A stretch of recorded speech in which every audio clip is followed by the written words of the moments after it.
কৌতুক অভিনেতা দিলদার, তার জন্ম কিন্তু এই চাঁদপুরে।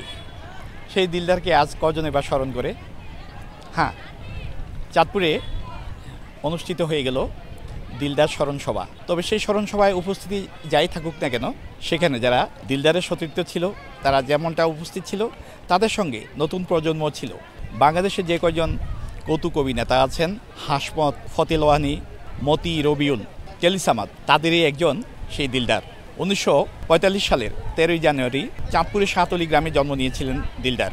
তারপর তার চলচ্চিত্র অভিষেক ঘটে 1975 সালে। কেন এমন হয়? সেই চলচ্চিত্র দিয়ে তার শুরু। তারপর একটানা 2003 সাল পর্যন্ত অভিনয় করেন দিলদার এবং জাতীয় চলচ্চিত্র পুরস্কারেও ভূষিত হয়েছিলেন দিলদার। তবে দিলদার ছিলেন যেমন হাস্য কৌতুকে ভরা, তার অভিনয় দেখতেই মূলত সিনেমা হলগুলোতে মানুষের ভিড় থাকত। কখনো নায়কের সঙ্গে, কখনো আবার নায়িকার সঙ্গে সমান তালে হাসির খোরাক জোগাতেন সেই দিলদার। আজ তার 22তম প্রয়াণ দিবসে সেই দিলদারকে স্মরণ করা হলো চাঁদপুরে। ওনার অভিনয় অনেক ভালো লাগতো।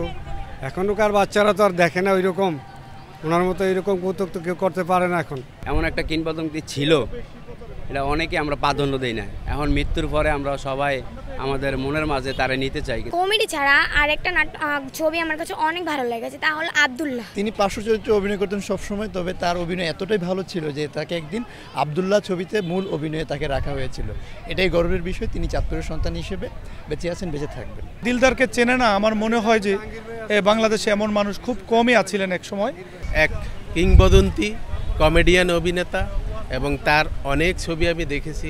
বিশেষ করে যখন চাঁদপুরে ছায়াবাণী ও চিত্রলেখা সিনেমা হল ছিল, দিলদারের ছবি দেখার জন্য, তার কমেডিয়ান অভিনয় দেখার জন্য হাজার হাজার লোক আসতো এবং এখনও তার অনেক ভক্ত রয়ে গেছে। চাঁদপুরের তরুণ প্রজন্ম যেহেতু দিলদার সম্পর্কে অনেকেই জানে না যে উনি আমাদের সন্তান, আমাদের একজন গর্ব, তাই তরুণ প্রজন্মের কাছে ছড়িয়ে দেওয়ার জন্য ওনার স্মৃতি বা উনি যে আমাদের চাঁদপুরের গর্ব সেটা তুলে ধরার জন্য আমাদের এই ক্ষুদ্র প্রয়াস। চাঁদপুরের আপামর মানুষজনের কাছে দিলদার ছিলেন বেশ পরিচিত, কারণ তার গ্রামের বাড়ি ছিল এই চাঁদপুরে। আর তাকে নিয়ে স্মরণ করা হলো আজকের চাঁদপুরে 3 নদীর মোহনায়।